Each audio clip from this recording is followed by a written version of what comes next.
आदाब नाज़रीन, मैं सनम एजाज, देख रहे हैं आप स्पेशल रिपोर्ट। और आज की रिपोर्ट में हम दूसरी खबरों के साथ साथ सबसे पहले बड़ी खबर पर ही नज़र डालेंगे। और बड़ी खबर जम्मू कश्मीर की कौमी शाहरा की तरफ से आ रही है। और कौमी शाहरा पर दिलदोज हादसा हुआ है। बर्फ़ का एक, माफ़ कीजिएगा, मिट्टी का एक बड़ा तूदा जो है वो नीचे खिसकाया है और उसकी वजह से हादसा हुआ। इस हादसे में इब्तदाई तौर पे एक आदमी के मारे जाने की खबर है, 6 लोग ज़ख्मी हुए।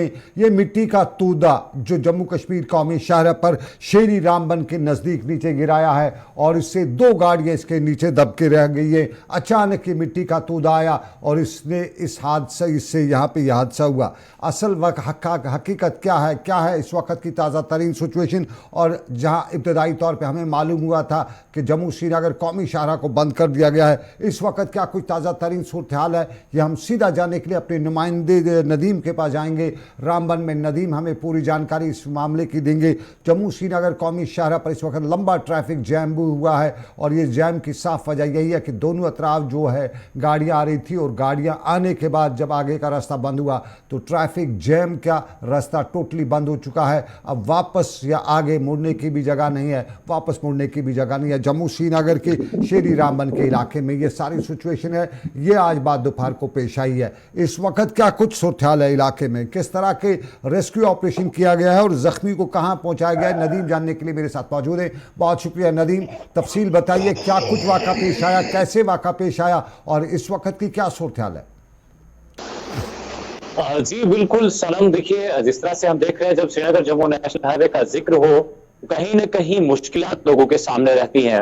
हाईवे बंद रहता है तो लोगों के सामने परेशानी है, पस्सियां आती है, हाईवे एक तरफ बंद तो दूसरी तरफ इंसानी जाने भी जाया होती है। और ऐसा ही कुछ आज भी देखने को मिला जहां शेरी के मकाम पर खुशगवार मौसम के दौरान जहां पे एक मशीन काम कर रही थी, वो मिट्टी का तोड़ा एक बार गिरा जिसकी जद में एक कार और एक एक्सकेवेटर आया, जहां 6 लोग जख्मी हुए, एक की मौत हुई है। ऐसा एसएसपी रामबन ने ट्विटर हैंडल के जरिए से इंफॉर्मेशन दी है, ये कंफर्म किया है। लेकिन अभी अगर हम देखें एक तरफ ये हादसा और उसके बाद आहिस्ता आहिस्ता जमीन के तोदों का खिसकना और इस वक्त एक बहुत बड़ी लैंडस्लाइड हाईवे पर है जिस वजह से गाड़ियों की आमदरफ्त बंद हो गई है। रोड को बहाल करने की कोशिश की जा रही है लेकिन फिलहाल काफी वक्त लगेगा क्योंकि हम देख रहे हैं एक तरफ मलबा काफी ज्यादा सड़क पर है और दूसरी तरफ पत्थर गिरने का सिलसिला अभी भी हमें हल्का हल्का देखने को मिल रहा है जिस वजह से रूट लेवल्स काफी मुश्किल है, नामुमकिन नहीं लेकिन परेशानी अभी भी बनी हुई है एजेंसीज के सामने और जो ट्रैफिक हुकाम है उनके सामने। इस वक्त हम देख रहे हैं शेरी के दोनों अतराफ में, चाहे जम्मू वाली साइड की बात करें फिर श्रीनगर वाली साइड की बात करें, गाड़ियों की एक कतार देखने को मिल रही है। हालांकि जब हादसा पेश आया उसके बाद पुलिस, यूटीडीआरएफ या फिर सिविल क्वालिटी रामन के लोग पहुंचे, डीसी रामन खुद भी वहां पहुंचे सिचुएशन को देखने के लिए। लेकिन अभी सिचुएशन इस तरह की है कि जहां 6 लोग जख्मी हुए, एक की मौत वाकया हुई है, हाईवे पर पस्सियां है और गाड़ी की आमदरफ्त अभी भी बंद है। भाई अगर मौसम की बात करें, नदीम जरा खुली धूप है आप बता रहे हैं, लेकिन क्या यहाँ पे कोई काम चल रहा था जिसकी वजह से ये स्लाइड हुआ है या ये नेचुरल स्लाइड है? ये स्लाइड आने की कुछ वजूहात मालूम हो सकी है? जी बिल्कुल, देखिए मैं आपको एक चीज बता दूं सनम, क्योंकि अगर आज से 4 या 5 साल पहले की बात करें, ये वही मकाम है जहां पर एक एक्सकेवेटर काम करते हुए दबा था जिसमें एक शख्स की मौत वाकया हुई थी। और आज दोबारा उसी जगह पर, क्योंकि हम देख रहे हैं कि पिछले 6-7 साल से रोड वाइडनिंग का काम जो श्रीनगर जम्मू नेशनल हाईवे पर है वो चल रहा है। और यही वजह है कि अक्सर हम देखते हैं कि चाहे खराब मौसम हो या फिर खुशगवार मौसम हो, इस बीच भी हाईवे पर गाड़ियों की आमदरफ्त बंद हो जाती है क्योंकि अनप्रेडिक्टेबल है कि कहाँ पे पस्सियां उतरे, कब उतरे, वो किसी को पता नहीं होता। और आज भी ऐसा ही हुआ है, खुशगवार मौसम है लेकिन कटिंग हुई थी और आज उसने पसी की शक्ल इख्तियार की है और सड़क पर जब ये मलबा आया 6 लोग जख्मी हुए, एक की मौत वाकया हुई और हाईवे बराबर बंद है। जी सर, मुझे आखिर में ये बताइए हमारे नाजरीन को, ये शेरी का इलाका जो है, हमने शेर बेबी का सुना है, शेरी लगभग पहली बार अक्सर लोगों ने सुना होगा, ये कहाँ पे है? क्या ये रामबन से श्रीनगर की तरफ जाते हुए है या रामबन से जम्मू की तरफ जाते हुए है? ये दरियाई चिनाब के उस पार है, ये इस पार है? थोड़ा सा बताइएगा तफसील कहाँ पे है। जी बिल्कुल, देखिए सनम, जहां हम बात करें शेरी का इलाका वो इलाका है क्योंकि जब आप पहले वक्त की अगर हम बात करें तो रामबन से जब आप श्रीनगर की तरफ निकलते हैं और रामबन क्रॉस करने के बाद ठीक 3-4 किलोमीटर बाद एक पेट्रोल पंप आया करता था और वो एरिया जो सेरी का इलाका है, यानी कश्मीर की तरफ अगर आप से जा रहे हैं या बानिहाल की तरफ जा रहे हैं, तो आप बीच रास्ते में सेरी से गुजरते हैं, और सेरी का मकाम अगर रामबन से आप कश्मीर की तरफ जा रहे हैं तो लगभग 3-4 किलोमीटर दूर रामबन से ये सेरी का इलाका है, जहां पर आज बसिया गिरी है और 6 लोग जख्मी हुए हैं, एक की मौत वाकया हुई है। जी सनम। ज़रा ये भी बताइए, जिस तरह आप मुझे तफसील बता रहे हैं, एरिया बता रहे हैं, इस तरह के वाक़ात वहाँ पे नहीं होते थे, ये रीज़न क्या है? कुछ पता चला है ये वजह क्या हुई? क्योंकि यहाँ पे इस तरह हमने कभी नहीं सुना था कि यहाँ हाईवे बंद हो गया, ये सब कुछ आ गया। जी बिल्कुल, देखिए सर, मैं पहले एक चीज को दुरुस्त करूं, क्योंकि सेरी का मकाम ऐसा मकाम है जहां आज पहली बार नहीं लेकिन आज से पहले भी कई बार सड़क बंद हुई है। चाहे वो सेरी पेट्रोल पंप का इलाका हो, जहां पर हमने पिछली बार देखा था कि 7 गाड़ियां दब गई थी, एक शख्स की वहां पर भी मौत हुई थी, कई लोग वहां पर जख्मी हुए थे, कहीं गाड़ियां वहां पर दब गई थी। उसके साथ में हमने सेरी का दूसरा मकाम देखा जहां पर एक्सकेवेटर दबा और एक शख्स की मौत हुई, और उसके साथ में तीसरा मकाम था जहां एक ट्रक को पत्थर लगा था। ये सेरी का जब हम मकाम देखें तो यहाँ पर आज से पहले भी कई बार सड़क बंद हुई है। चलिए आखिर पे जाइए, कब तक ट्रैफिक को रेस्टोर किया जा सकता है, इस हाईवे को खोला जा सकता है? कुछ अंदाजा, कुछ बता रही है इंतजामिया?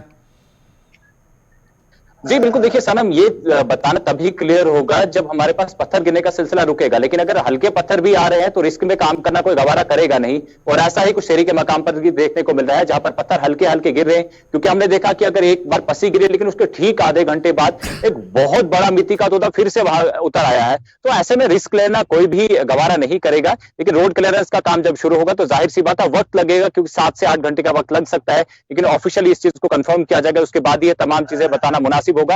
लेकिन फिलहाल जो हम आज खुद देख रहे हैं, यहां पर काफी वक्त लगेगा रोड को मोटरेबल बनाने में। जी बहुत शुक्रिया नदीम खटोच, बहुत बहुत शुक्रिया आपका। जम्मू श्रीनगर कौमी शाहराह बंद है, यहाँ पे एक बर्फ मिट्टी का तूदा गिराया है और ये शेरी रामबन के नज़दीक गिराया है, और फिर साफ जाहिर है पहाड़ी इलाका है, कोई मुतबादिल रास्ता नहीं है, तो जम्मू श्रीनगर कौमी शाहराह बंद है। नदीम बता रहे थे कि बड़े तूफान जो मिट्टी का तूदा हुआ आया है, साथ साथ में अभी भी ऊपर से पत्थर आ रहे हैं, तो इस पत्थर आने की वजह से रेस्क्यू ऑपरेशन या मिट्टी हटाए जाने का जो ऑपरेशन है वो फौरी तौर पर शुरू नहीं किया जा सकता है, रिस्क की मामला है। तो जब तक न पत्थर रुकने का सिलसिला है, तो इसी सिलसिले को आगे बढ़ाते हुए कुछ अंदाज़ा लगाया जाता है कि 8 से 10 घंटे का वक्त लग सकता है। तो कल सुबह अगर जम्मू श्रीनगर कौमी शाहराह पे कोई सफ़र करने वाला है तो इस शाहराह पे सफ़र करने से पहले ज़रूर अपने नज़दीकी कंट्रोल रूम से रब्ता कायम करें, ट्रैफिक कंट्रोल रूम से, ताकि इस सफ़र के दौरान आपको रास्ते में कहीं रुकना ना पड़े,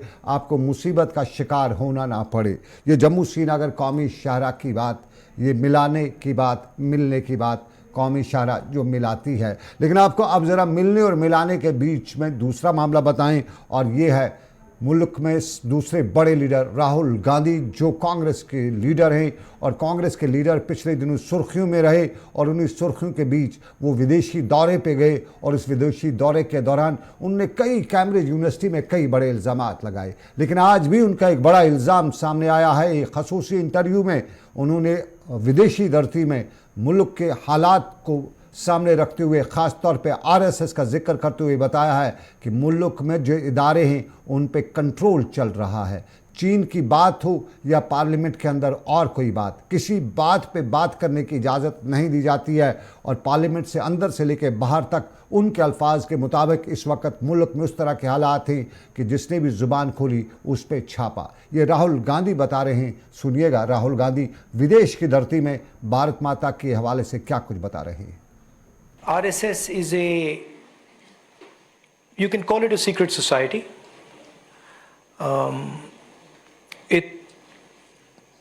It's built along the lines of the Muslim Brotherhood, and the idea is to use the democratic contest to come to power and then subvert the democratic contest afterwards.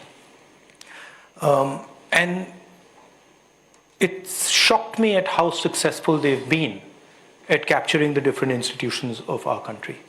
The press, the judiciary, parliament, election commission, all the institutions are under pressure, under threat, and controlled in one way or the other. So the conversation, the voice that was free flowing, the debates, those have all stopped. Some of the biggest decisions taken, demonetization, which is demonetization of the Indian currency. We were not allowed to debate in Parliament, right? The farmers' bills, where large numbers of farmers were out in the street, we were not allowed a conversation in Parliament. The GST, we were not allowed. When Chinese troops entered our territory, we were not allowed to have a conversation in Parliament.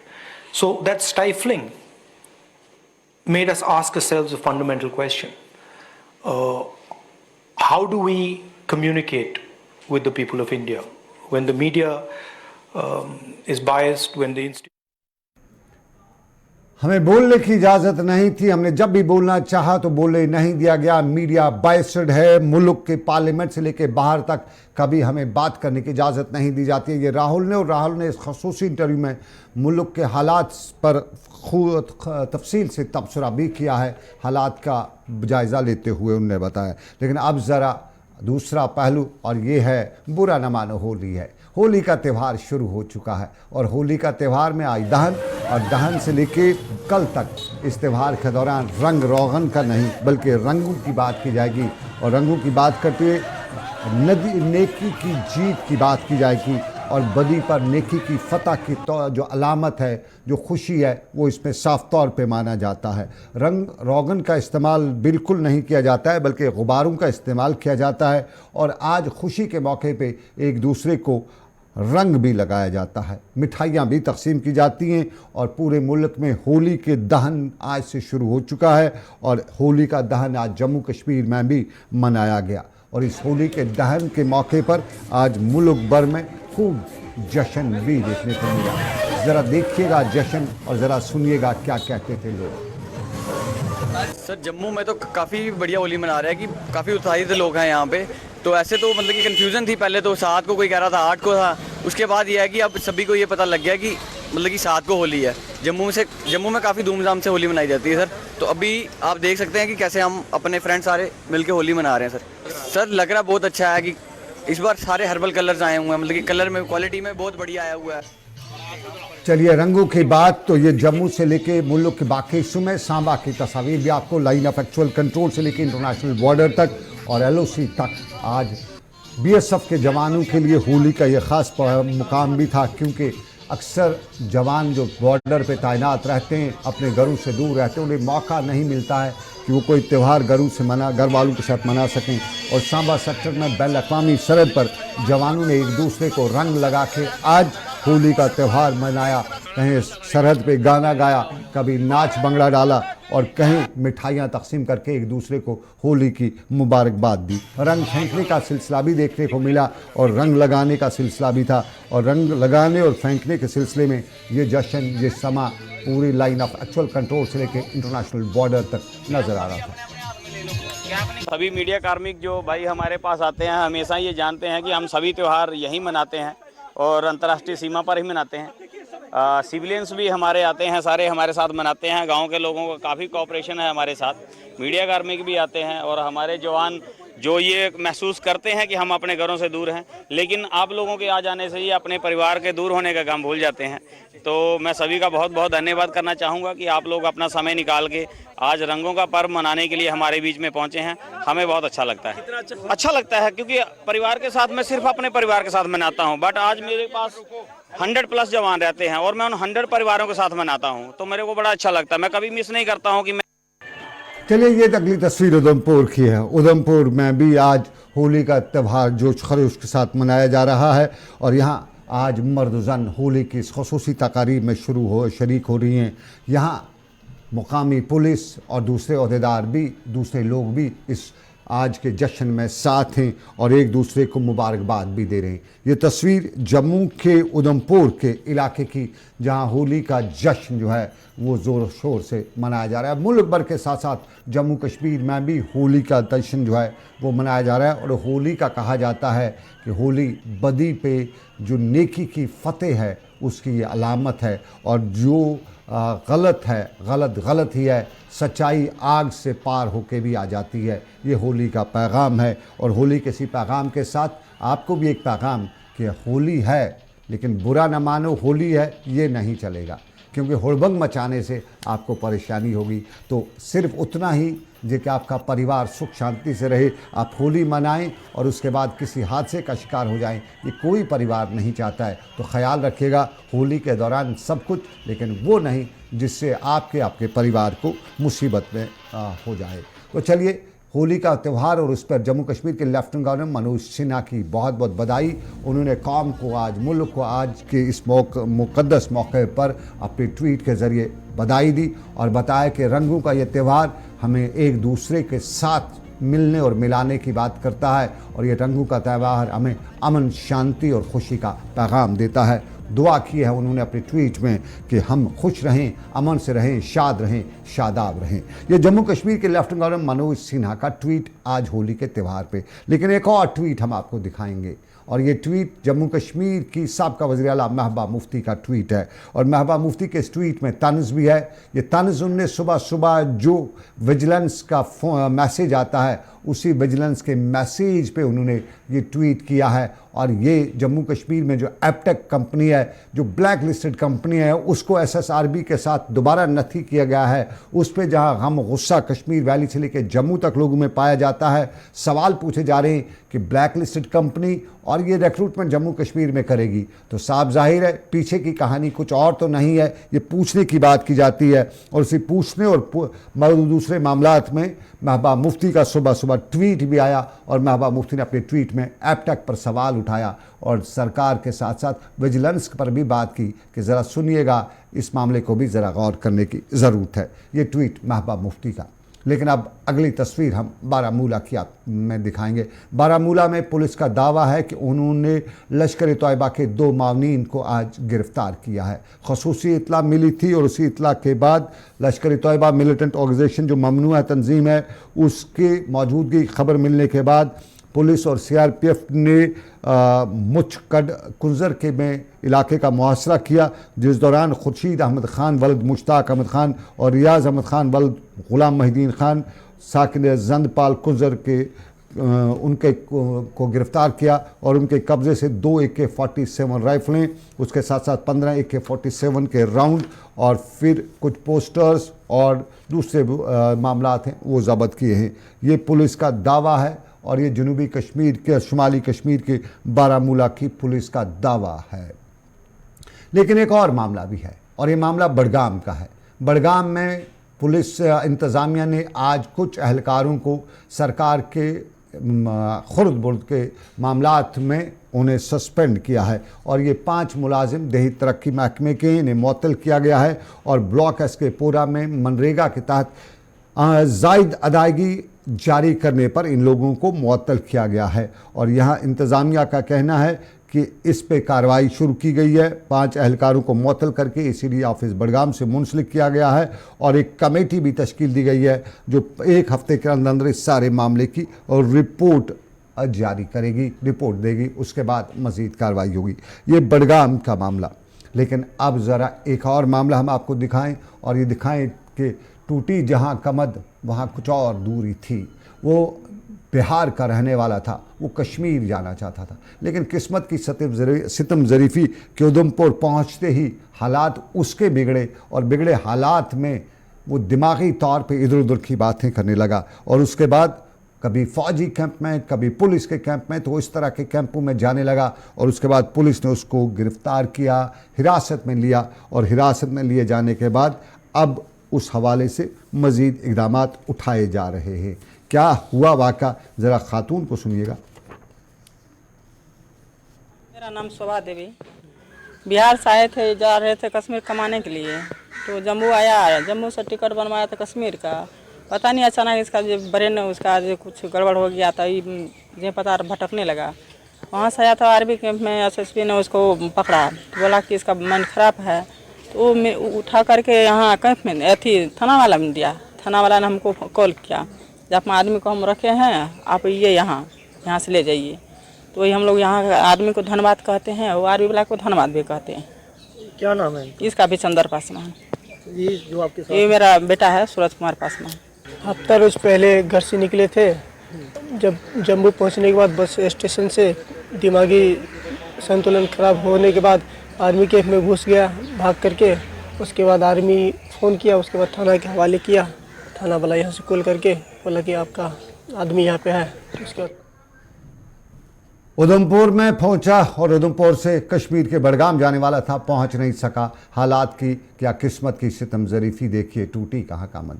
और बडगाम की खबर जब बात आ रही जाती है तो बडगाम की तस्वीर भी हम दिखाते हैं।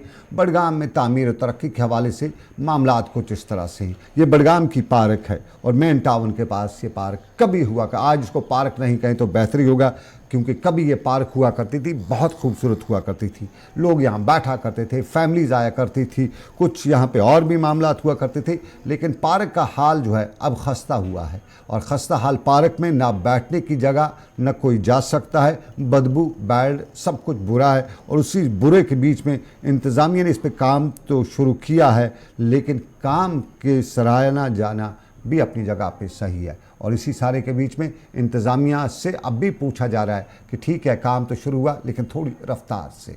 तो ज़रा देखिए बडगाम के लोग क्या कहते हैं।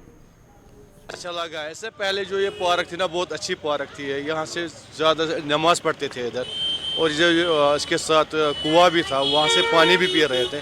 बहुत दिल को सुकून आ रहा था। पता नहीं बीच में क्या हो गया, ये पार्क वार्क उन्होंने सब बंद किए, वहाँ खाली पेशाब ही कर रहे हैं अब। तो अब ये नए दौर से फिर ये काम कर रहे हैं। ये जो मुश्ताक साहब म्यूनसिपलिटी में है, बहुत अच्छा काम कर रहा है कि उन्होंने फिर पार्क इधर चालू की है। चलिए कुछ बडगाम में अच्छा हो रहा है, लेकिन कुछ अच्छा हमने आज कुपवाड़ा में होते हुए देखा। सरहदी जिला कुपवाड़ा और कुपवाड़ा के अस्पताल में आज यतीम फाउंडेशन कुपवाड़ा की तरफ से खून के अतिया देने का कैंप मुनक्कद किया गया। और इस कैंप में साफ जाहिर है, जब ज़िले का सबसे बड़ा आदमी, सबसे बड़ा अफसर ज़िले का अपना खून दे तो बाकी को भी तरकीब मिलती है। और जब deputy commissioner Kupwara, district development commissioner Kupwara ने, सागर डफोडे ने अपना खून अतिये में दिया था, दूसरों को तरकीब मिली और देखते देखते 50 लोगों ने अपने खून का अतिया दिया। तो इसको कहते हैं लीडिंग फ्रॉम द फ्रंट। और कुपवाड़ा में आज जो 50 लोगों ने खून दिया, उस पर ज़िला तरक्याती कमिश्नर कुपवाड़ा डॉक्टर डफोडे ने बताया कि कुपवाड़ा के ज़िले में औसतन 150 से 200 पॉइंट्स खून की ज़रूरत पड़ती है और ये लोगों को देना पड़ता है। और इसके लिए नौजवानों को ही तरकीब करनी चाहिए कि वो सामने आएँ और अपने खून का अतिया दें। शुरुआत ज़िला तरक्याती कमिश्नर कुपवाड़ा डॉक्टर डफोडे ने की और डॉक्टर डफोडे सागर ने शुरुआत की तो लोगों को, बच्चों को तरकीब मिली। 50 पॉइंट आज भी मिले। और खून के अतिये के हवाले से डॉक्टर सागर ने भी बताया, हम भी आपको बता देते हैं, खून दीजिएगा, आपको कोई नुकसान नहीं होता है और करीबन महीने में एक बार दिया जा सकता है। ऐसा कोई डरने वाली बात नहीं। अक्सर लोग डरते रहते हैं, लेकिन बड़े पते की बात कि जब लीडिंग फ्रॉम द फ्रंट हो तो फिर आदमी को आ ही जाता है। कुछ गैरत में आ जाते हैं, कुछ कुदरत के उसमें आ जाते हैं, तो फिर खून का अतिया दे दिया जाता है। कोई डरने वाली बात नहीं होती है। तो चलिए कुपवाड़ा से लीडिंग फ्रॉम द फ्रंट की इसी खबर के साथ आज का स्पेशल रिपोर्ट यहीं पे ख़त्म पज़ीर हुआ चाहता है। मुझे दीजिए इजाज़त इस उम्मीद के साथ कि फिर होगी आपसे मुलाकात। रखिए अपना ख्याल। अल्लाह हाफिज़।